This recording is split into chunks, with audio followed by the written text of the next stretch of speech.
Bonjour, comment allez-vous? Hello, how are you? Comme vous déjà savez que je m'appelle Dhananjay Dhondial et je suis un professeur de français. As you already know, I'm Dhananjay Dhondial and I am a French teacher. Alors, aujourd'hui, on va prendre le thème, ça s'appelle les pronoms. Today, we are going to take up the topic which is called les pronoms. Dans mes premières vidéos, je vous ai déjà enseigné les diphthongues, les règles de phonétique. In my previous video, I have already taught you the diphthongues, the rules of phonetics.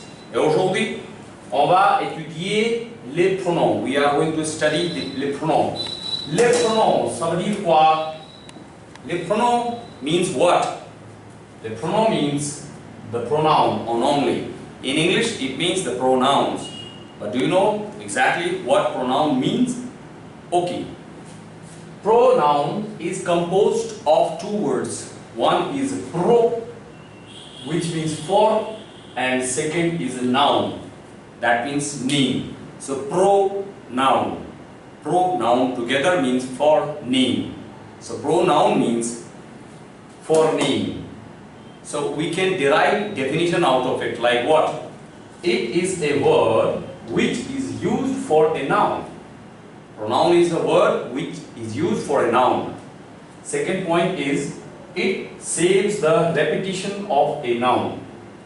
You know, you cannot use noun time and again. So if you want to save its repetition, you can use a word in place of it, and that word which you have used is called as pronoun. So, to make you understand it better, I'll give you one example. The example is what? For example, I want to say, Ram is my friend. Ram lives in Delhi. So, Ram is a noun.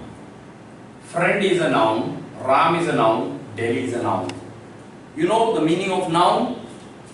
Noun actually is not an English word. It is used very much in English, but it is derived from Latin language. And in English, it means name. So, noun is what? Name of a person, place or thing. That's the general definition. But I have rectified it. And that is what? Noun is a name given to anything.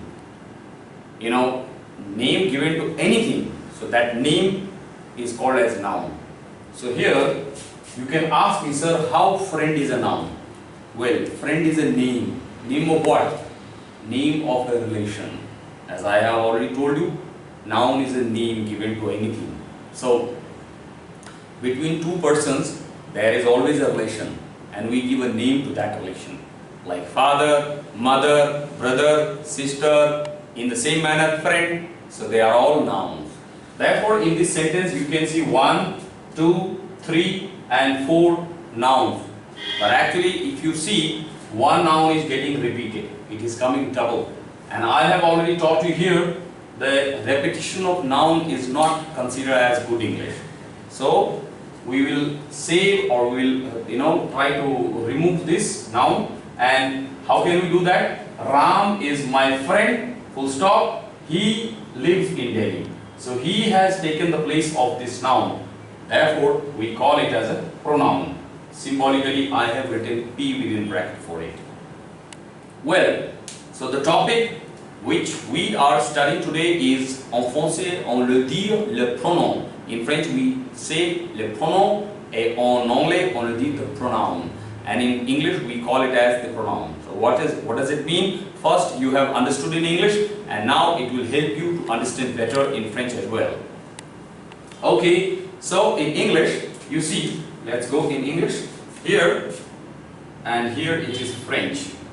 So in English, the pronouns are I, you, he, she, it, we, and they. So these are the pronouns. We call them as personal pronouns. There are so many pronouns in English. When we will talk about English in my English videos, I will discuss about the pronouns. There are around like 9 or 10 types of pronouns: demonstrative pronoun, personal pronoun, possessive pronouns, and so many pronouns are there. So there you can understand it better. Right now they are the personal pronouns. In French, I is called a je. In my last video, I have taught you, the rules of phonetics, where when I taught you, the last E in French is always been. So you will read as je. This is called nuqta or bindi or point. If this point is not there, so it is ja. But if this point is there, so it is r, z, z. So this is r. And then for you, in English, we have only one word you. But in French, we have two words for this. We may use tu or we may use vous. Now obviously you would want to know what is the difference. Tu is informal and singular, and vous is formal and it can be plural or singular. So tu, that is informal and singular. Like when you are talking to your friend or the one whom with you are very much familiarized with, your family member, junior to you, like that. So how will you address him in English? In English you will say you, but in French you will say tu. Like in Hindi we have tu. The corresponding Hindi meaning for this is tu. It's quite similar. In French it is tu, in Hindi it is tu. Okay. Now this vous is very formal and it can be plural or singular, just like in Hindi. Like when you are talking to your senior, you will never address him by saying tu. Officer, tu kahan ja raha hai? You will never say it like this. So how will you say in Hindi? It is aap. So this aap can be singular or plural. If there are more than one, even then you will say aap. So in Hindi we have tu and aap. In fact we have one more, that is tum. So different languages have got different setups, different arrangements, different forms, and we have to respect the system of every language. If you are able to do so, you will really enjoy learning languages. But if you try to judge one language from the point of view of the language which you already know, then there will be a confusion always, and you will never ever be able to learn any language.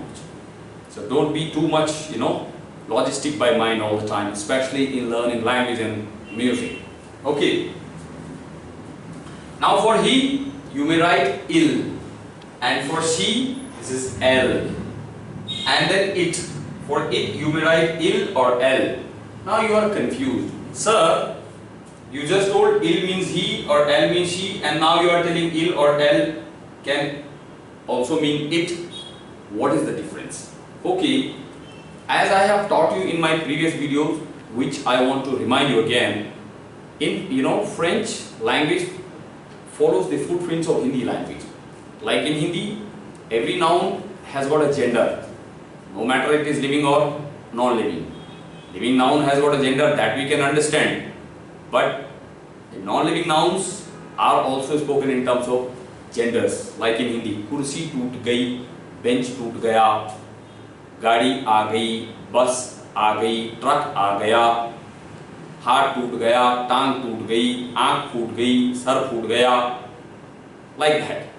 So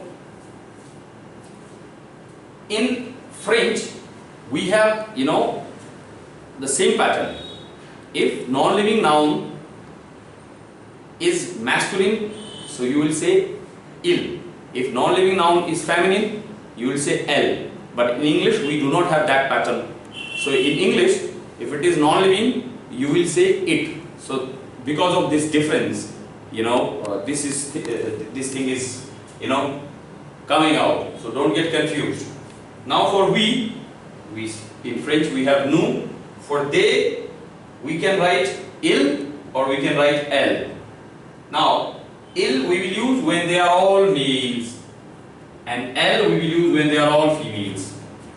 In English we do not have that pattern. In English, if they are male or female, no matter, we just say they are coming. But in French, if they are male, so il, and if they are female, then elle. Il vient, elle vient. Now here at this juncture, a question might have been arising in your mind. And do you know what is that? Sir, what if they are male or female both? In that condition, which pronoun will you use? Well, when they are both male and female, then you will go with the masculine gender. Even in that case, you will write ill. And sir, when we don't know the gender, suppose I want to say they will come here tomorrow, but we really don't know whether they are all male or female or male or female both. We really don't know. So even in that condition of uncertainty, we'll use ill. So ill can be used for male or female, or for the condition when there is no certainty about the gender. L will be used specifically when you know they are all female. Now there is one more question must have been arising in your mind. Sir, IL, it is pronounced ill, and ILS, it is also pronounced ill, and ELLE, it is pronounced L, ELLES, it is pronounced L. So sir, how shall we come to know whether we are talking about ill, I mean IL or ILS, or L, I mean ELLE or ELLES? So to get the answer of this question, I will tell you one thing. They are pronouns, and in any language you can never start any conversation with the pronoun. For example, I cannot say, or I cannot begin my conversation with you, oh, he lives in Delhi. If I start saying like this, or if I do so, you will immediately ask me, he, whom are you talking about? But if I say, Ram is my friend, he lives in Delhi. So in that case, you will never ask me, sir, which he you are talking about. You know I am talking about Ram. So pronouns, they never begin the conversation. In the same manner, when I am talking about ill, I mean IL or ILS, how will you come to know? It will always follow some previous sentences where the noun must have been described. Like I can say, Jean est mon ami, il habite à Delhi. Jean is my friend, il habite à Delhi. Il habite en Inde, he lives in Delhi, he lives in India. So here, Jean is actually helping you out with, to write ill as IL or ILS. Obviously you will write here IL because, we are talking about John. But if I say, Jean et Henri sont mes amis, il habite en Inde. Jean et Henri sont mes amis. Jean and Henry are my friends. Il habite en Inde. They live in India. So here, you know that I have, spoken about Jean and Henry. So it's plural. So obviously, when you will write ill, so you will write ILS. So, same is the case of L. Marie est mon ami. Elle habite à Paris. Mary is my friend. She lives in Paris. So, L. You know very well that here L means ELLE. And if I say, Marie et Cécile sont mes amis, elle habite à Paris. So Mary and Cécile are my friends, they live in Paris. So here L means ELLES. So I hope you are getting everything very clearly. If you have still any question, any doubt, you can ask me. My phone number is there, and you can ask me through the comment box also. I'll definitely respond to your questions. So the proper sequence of the pronoun is like that: je, tu, il, elle, nous, vous, il, and elle. So that will be the proper sequence of pronoun. Ce sont les pronoms personnels en français. These are the personal pronouns in French. Et on va les discuter, dans mes prochaines vidéos prochaines. I will discuss about them in my coming videos, next videos. Okay. In my previous video, I taught you about the rules of phonetics, the diphthongs, French diphthongs, and I hope you must have learned them. So based on that, topic, I have some questions for you, which you will have to answer. You will have to pronounce.